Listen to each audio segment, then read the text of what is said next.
Hello, this is a top priority global announcement addressed to all world-class thinkers and philosophers and all agencies concerned about the betterment of the future of mankind. Today, I'll be introducing to the world a very special person that the world should know, Mr. Ibrahim Al Bulaihi. He is a distinguished philosopher and a world-class thinker with concerns and projects targeting all mankind. I'll be presenting to the English-speaking world and beyond an overview in English of his main theories, his main project, and this is prepared and presented to you by Hesham M Gurban. Here's how Mr. Ibrahim Al Bulaihi looks like. As you can see, he is an Arab, and here he is given a keynote speech in the World Government Summit. Here's another look with a beautiful smile in his home library. Who is Mr. Ibrahim Al Bulaihi? Let's not waste time by introducing him in a very classic way. Let's better introduce him first via and through his theories. So we'll introduce Mr. Ibrahim Al Bulaihi via his theories. Mr. Ibrahim Al Bulaihi is known in the Arabic world for a set or a group of theories that are summarized in this slide. And this slide will be presenting the titles of the theories, and afterward we'll be presenting detailed explanation for each theory. Theory number 1, humans are spontaneous creatures. Theory number 2 by Mr. Ibrahim Al Bulaihi, human brain is occupied, controlled, and shaped by whoever gets to it first. Theory number 3, creative pioneers and enabling societal support. Creative pioneers and enabling societal support. Theory number 4 by Mr. Ibrahim Al Bulaihi, the genius of spontaneous human interest. His main lifetime project is to establish the science of ignorance in order to free the human brain. And I emphasize all the human brain of all races, of all mankind. Prior to explaining his theories, let's show some of the covers of his books, and that will give you some glimpses about his areas of concern. Here's a book by Mr. Ibrahim Al Bulaihi, The Anatomy of Backwardness. Here's another book that contains dialogue with him, dialogues about culture and thinking. Here's a book by Mr. Ibrahim Al Bulaihi, The Walls of Backwardness. Another book, which is a group of dialogues with him, Human Spontaneity, Dialogues with Ibrahim Al Bulaihi. Here's another book by Mr. Ibrahim Al Bulaihi, Pioneers and Enabling Societal Acceptance. Another book, The Genius of Human Spontaneity. Here's a nice quotation I'd like to introduce Mr. Al Bulaihi through. The more I ponder at human reactions, I get more convinced that the human mind becomes a farce when it's petrified. The essence of the true human mind is only realized when it is completely freed to become an independent and examining critic. Here's another book written about him, containing many of his ideas. Ibrahim Al Bulaihi, the thinker of the Second Renaissance. Theory number 1, humans are spontaneous creatures. Humans are spontaneous creatures. Let me try to explain this theory using the words of Mr. Ibrahim Al Bulaihi as much as possible, and I'll explain it in the form of bullets. Bullet number one. Humans are not born with a ready brain. Humans are born with ready capabilities and abilities that will help them learn. Humans absorb through their senses from their societies and learn during the first 5 or 6 years of their lifetime. So they see, they hear, they taste, they feel. All the 5 senses and even the 6 senses absorb knowledge, compile knowledge that goes into the human brain, and that forms the, as you call it, the copy, a copy of the prevailing culture. So each human being, when he is born, he's a copy of the prevailing culture in which he lives. What is the spontaneous aspect here? The spontaneous is the most important theme in that theory, and it goes as follows.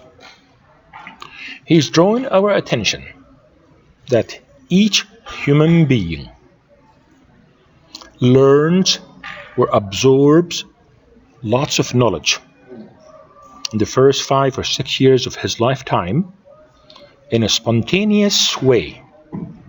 And in this spontaneous way lies the danger. All of those pieces of knowledge that are absorbed through the senses in the first 5 or 6 years of his lifetime, if each one of us are absorbed in a spontaneous, non-examining, non-critical, non-scrutinizing way. It means knowledge are dumped into a brain and they're accepted as facts. Okay? He describes the human brain or the human mind as composed of 2 main sets. The main operating system, which is the copy of the prevailing culture in which he lives, which is formed basically in the first 5 to 6 years in a spontaneous, non-critical, non-examining, non-scrutinizing way.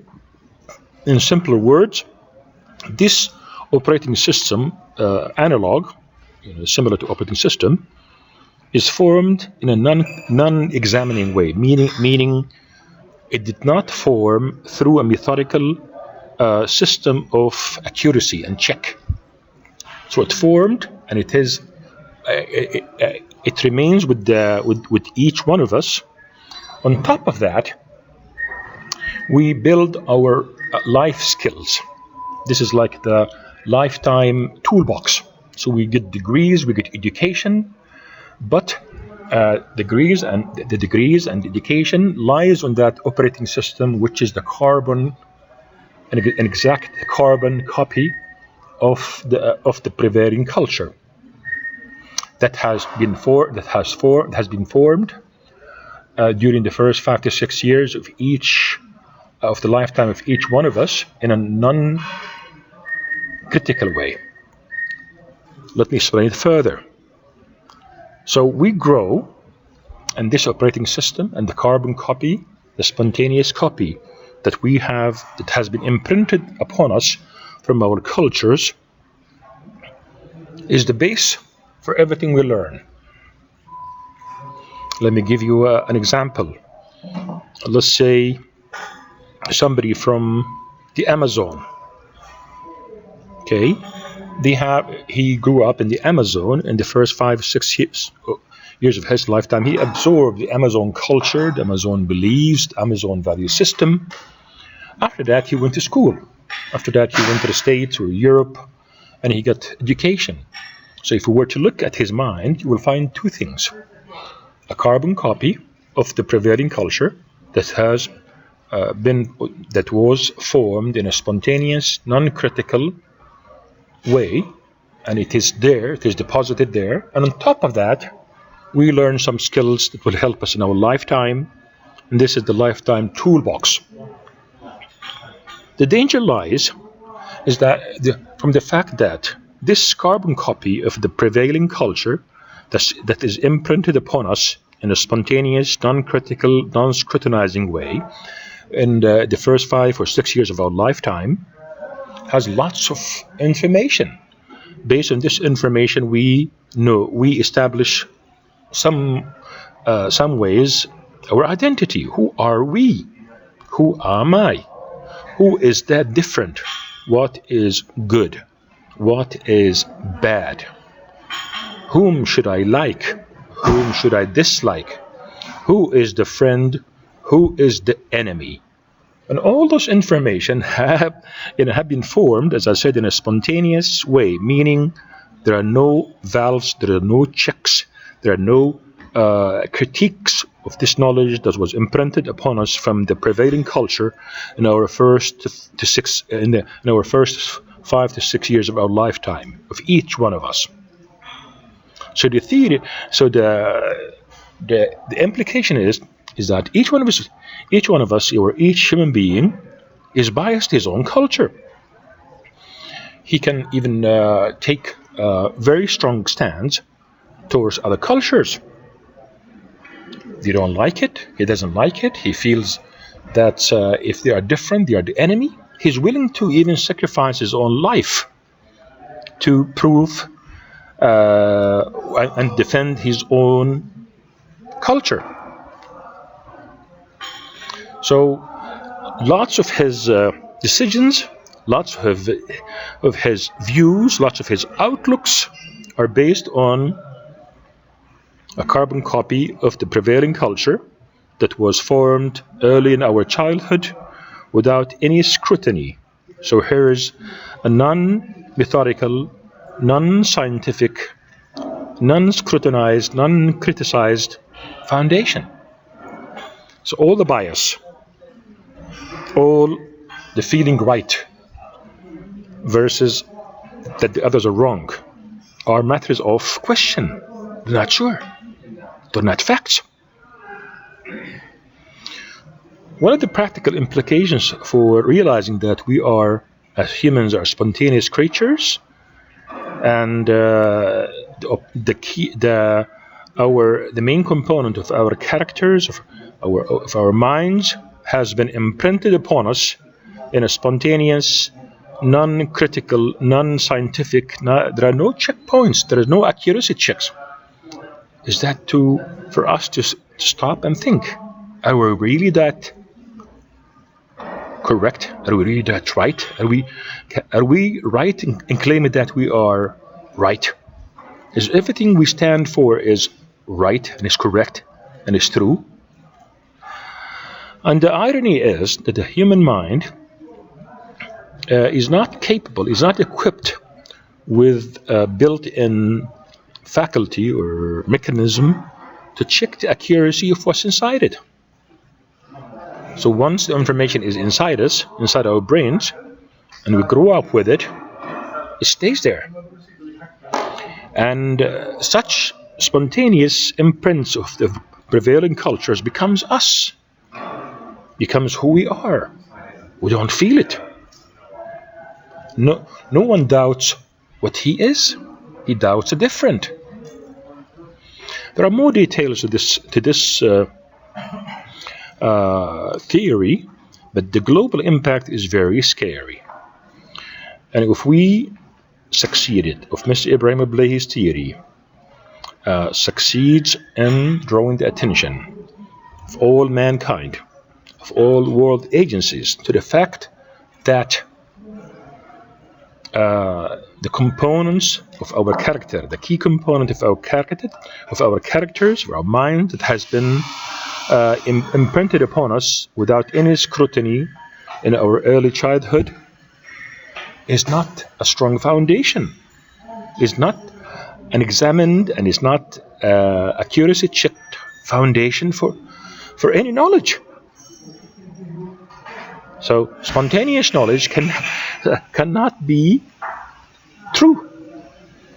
And even if parts of it were matching the truth, this is just random. just mere luck. So bias will be eliminated via understanding this theory. Loss of hatred between different humans will be minimized, reduced via understanding this theory, and hopefully bridges of mutual understanding will start to extend based on and beginning with self-critique. Before I judge others, I should look and examine my spontaneous imprint of the prevailing culture. Part of me was formed, imprinted in my mind, in my character, without any check of its accuracy, without any check of its whether it is right or wrong.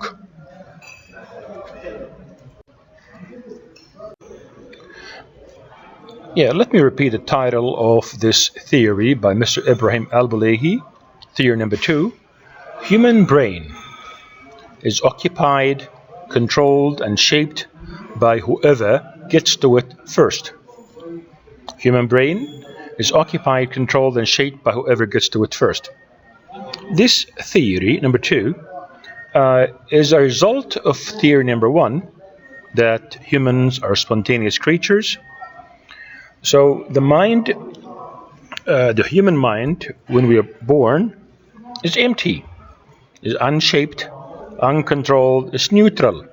We have ready-to-use capabilities, and we use our senses in the first 5 to 6 years of our life, for each one of us, to absorb knowledge in a spontaneous, non-critical, non-scrutinized, non-checked way. And then this becomes like the operating system and the main component of our characters and our mind. So in reality, whoever gets to our mind first gets to shape it, gets to control it, gets to guide it. So whoever the imprinting of a copy of the prevailing surrounding culture into our mind comes without any competition. So whoever gets our mind first is like an occupier that shapes it and guides our mind. So it's a result of the first theory, and the practical implication is very straightforward, but at the same time it is scary. And let me combine both theories together to explain theory number 2. In theory number 1, we did explain that we as humans are born not with filled minds, filled brains, but brains with ready to learn capabilities. And we absorb through our senses from our prevailing and surrounding culture lots of knowledge. Who is our friend? Who is different? Who is good? Who is bad? Who are we? So many pieces of information that are absorbed through our senses and deposited into our minds, into our brains, without checking the accuracy first, without any scrutiny, without any double check. So that's a spontaneous nature. So that makes our mind occupiable. So whoever gets to our mind as early as possible in our life, he's the occupier. So although we claim we are free thinkers, each culture people claim and think, and probably think strongly that free thinkers, in many ways, our minds have been occupied by the first who got to it, have been shaped, occupied, guided. So the practical implication that should make us feel humble based on theory number 1, that main component of our characters, our minds, have been deposited, formed through our senses into our mind without any scrutiny, without any check valves. So big components of who we are, big components of the information inside us have been dumped into our minds without any scrutiny, without any scrutiny, without any check. So, and as I mentioned earlier, the human mind doesn't have any faculty or mechanism of distinguishing what's right and what's wrong of the stuff which is already inside it, especially that stuff that was deposited, that had entered the mind early in our lifetime. And as children, we have no abilities to distinguish between right and wrong. So all those pieces of information that forms the main components of our characters, of our minds, which is nothing but a carbon copy of the surrounding and prevailing culture. We're nothing but copies of our parents, copies of our surrounding culture. There are individual variations, I do grant you that, but the main components are the same. So this theory is summarized: human brains, every human being is occupied, controlled, and shaped by whoever gets to it first. That should really teach us humbleness, teach us not to feel so right about being right, feel self-righteous. That should lead to self-critique, self-doubt, and that should lead to a sincere desire to discover the truth and to re-examine the so-called facts that have been deposited, imprinted upon us during the early years of our childhood. And at the same time, when we look at others, we have to realize they have also their brains, their characters, their cultures have been formed, imprinted upon them in a spontaneous, automatic way, without any scrutiny. So we don't blame them. They are equally spontaneous like us. We are spontaneous, and they are spontaneous. Their mind, the mind of those who are different, is controlled by those who control it, by the so-called guardians of the prevailing culture. And so are our minds. Our minds are controlled by those who got to it first, the guardians of our cultures. So this is the second theory by Mr. Ibrahim Al Bulaihi, and it says every human brain is occupied, controlled, and shaped by whoever gets to it first. That really should cultivate humbleness, reduce bias, and make us reflect upon ourselves, and make us realize that we need to begin a new journey of re-examining what we have learned in a spontaneous and non-checking, non-scrutinizing way.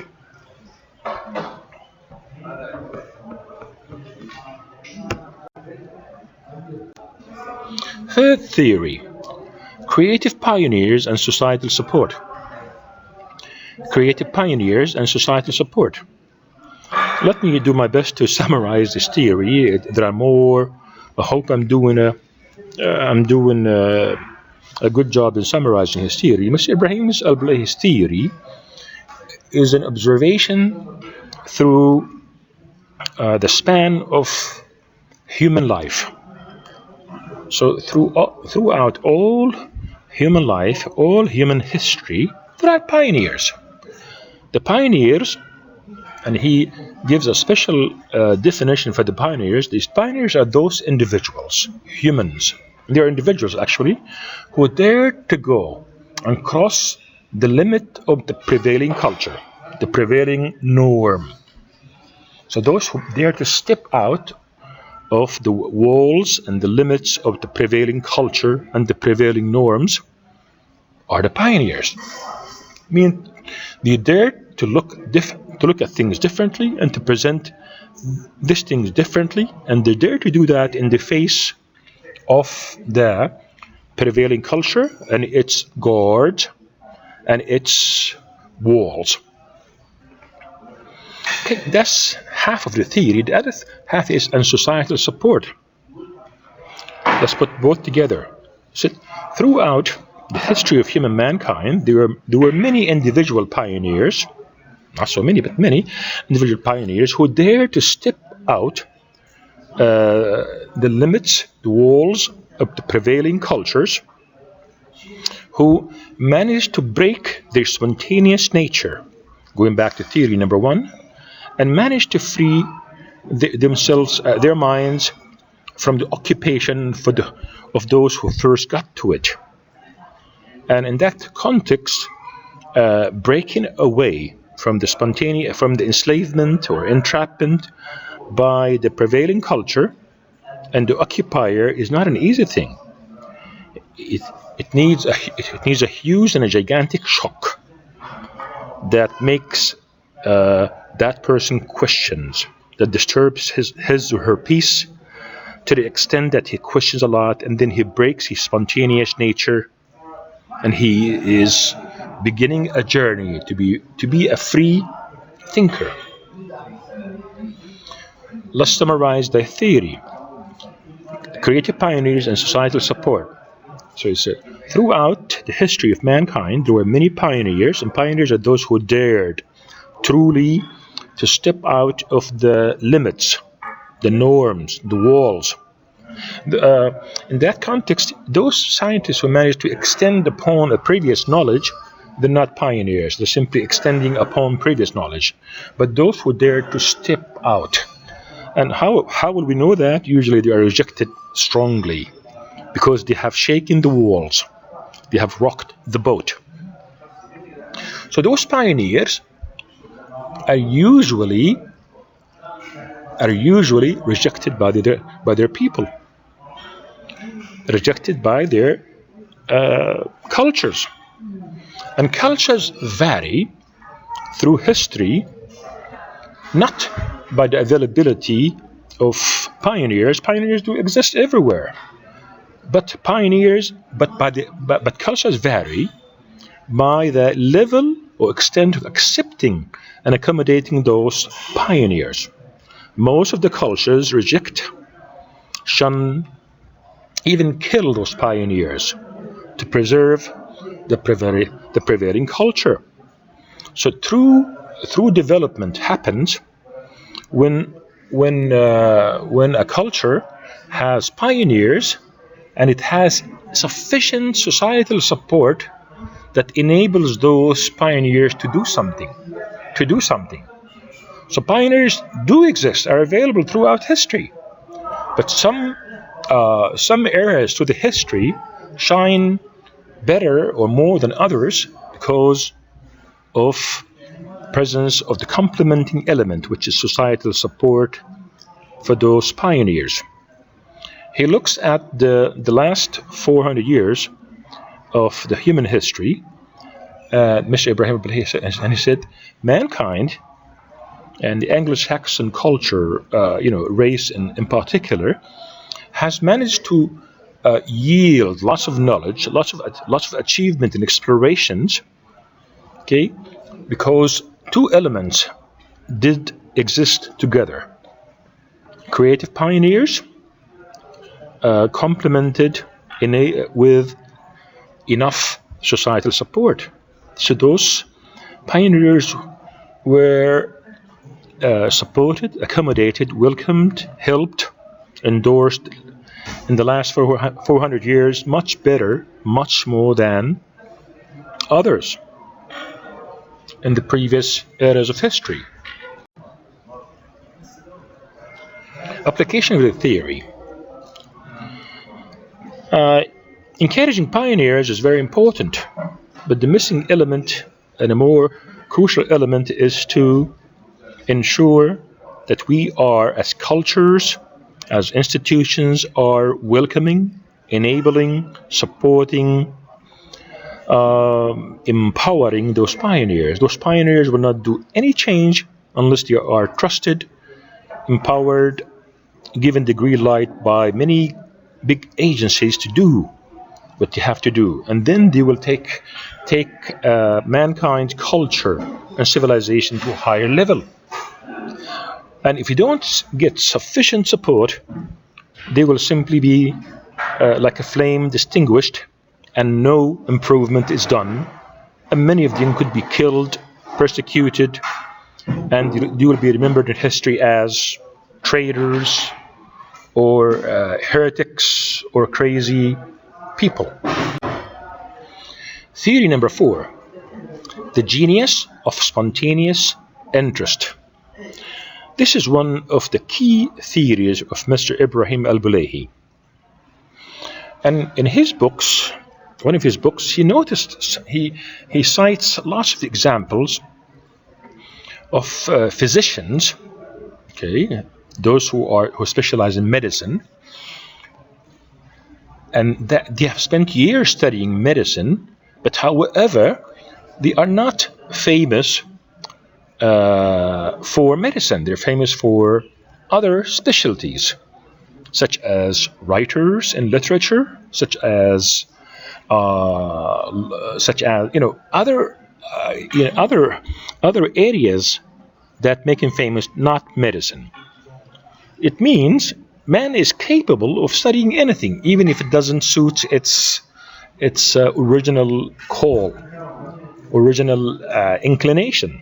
But however, the true genius, the true genius of mankind is materialized when we study something spontaneously, meaning when we study something spontaneously out of our own genuine interest, not coerced, not forced to study. So a direct implication is that we are spending lots of our lifetime in coerced, forced forms of education. And those either primary education, schooling, colleges, and mankind is drifting away from its spontaneous interest. So why waste our lifetime studying something that we don't really like, and it doesn't match the natural calling inside us, the natural genius inside us? So why not reinvent education to focus on the spontaneous and the natural interests of each human being? If each human being gets to discover, whereas is helped to discover his and her spontaneous and natural interest and pursues it, genius will unfold. To the contrary of that is what's happening in our lifetime. We are forced to study something we don't like. We spend our lifetime studying something we don't like just to make a living. And that either kills our genius or delays finding and unfolding and unraveling our genius to a later stage in our life. So, and all of us, so the realization of the full potential or realization of more potential of the human mind is done when one does what he naturally likes. He or he naturally likes.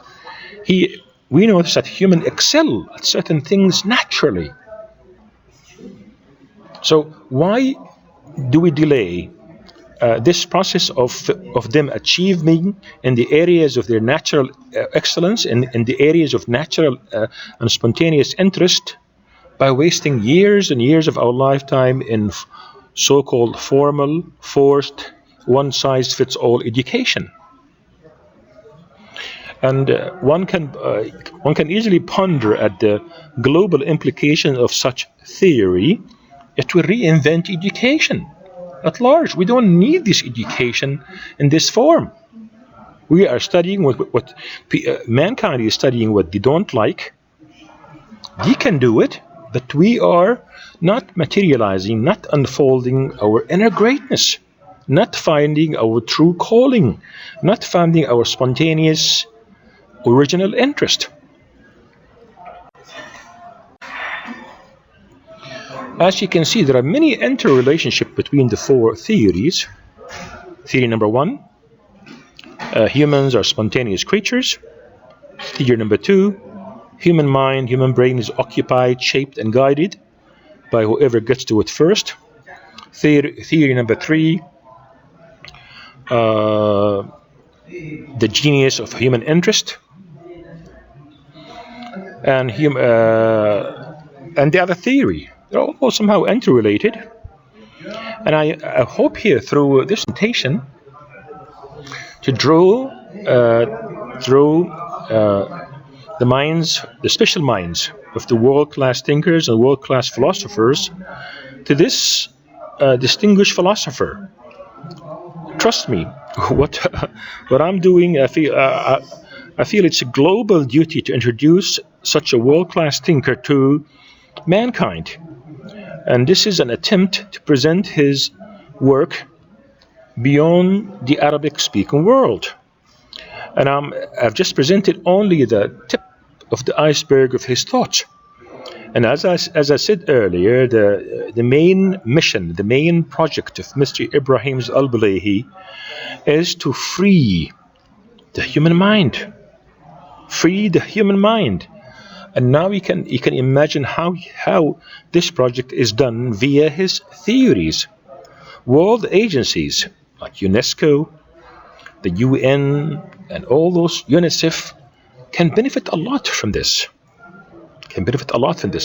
There are more details to his thesis, Ibrahim Al Bulaihi, and as it says, they have global impact. And this is my personal attempt to help globalize his theories, introduce his theories to all the world, because I strongly believe, and his theories will explain itself for those who wants to pursue it further, has greater global impact on all mankind, of all races, everywhere. Your presenter here is me, Hesham M Gurban. I'm a writer. Here's my email, here's my phone number. And my attempt in this global announcement, as I mentioned earlier, is to draw the attention of all world-class thinkers and philosophers and all people and world agencies concerned with the betterment, improvement of the future of mankind, to a special thinker named Mr. Ibrahim Al Bulaihi, who has a scheme of organized theories that provide a foundation for his for his project that impacts the whole mankind. And I hope this will spur enough interest, and I look forward to world-class thinkers and philosophers. And I did put my email, and Mr. Ibrahim Al Bulaihi, he is one of my mentors, and he's a teacher, he's an elder brother, he's a friend. And I feel it's my duty towards mankind to introduce his ideas, his theories. Let's hope this triggers a worldwide interest. Let's hope this will build bridges between Mr. Ibrahim Al Bulaihi and world-class thinkers like Mr. Noam Chomsky and many others. I cannot mention names here, but such a world-class thinker is of great benefit to mankind, and it's time, or even it's even too late, or even too late to introduce him to the English-speaking world, but better late than never. I hope this global announcement receives the proper attention, and I'm more than happy to liaison and connect you with Mr. Ibrahim Al Bulaihi, and we'll hope to meet in world-class institutions such as Harvard, Oxford, Imperial College, and all the agencies that are concerned with world-class thinking and improvement and betterment of humankind presence, future. Thank you.